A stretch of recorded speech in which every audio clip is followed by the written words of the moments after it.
وبكده خلصنا المجموعة التاسعة. اشوفكم بقى في المجموعة العاشرة. على فكرة احنا ما عندناش مراجعة للمجموعة التاسعة، لان الاسئلة عبارة عن كل واحد على حسب الولاية بتاعته، فما فيهاش اجابات علشان اراجعها معاكم. تمام. مع نهاية المجموعة التاسعة دي احنا كده خلصنا 100 سؤال، بس انا عاملة مجموعة اضافية هي المجموعة العاشرة، مجمعة فيها الاسئلة اللي اجاباتها متكررة.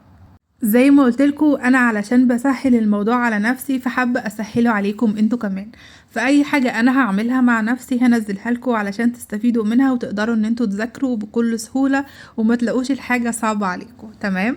فاستنوا مني المجموعة العاشرة هنخلصها، بعد كده هندخل على اسئلة الابليكيشن وهنكمل باقي الحاجات بتاعة اسئلة الجنسية الامريكية.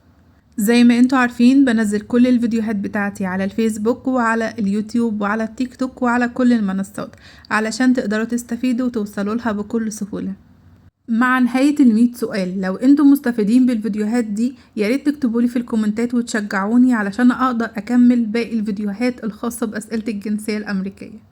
عايزة اشوف لايكاتكم وعايزة اشوف كومنتاتكم اللي بتشجعني وبتبسطني جدا جدا وبتخليني عايزة اكمل، وعايزة ادور لكم على اسهل الحلول علشان اسهل عليكم وعلى نفسي كل الدنيا.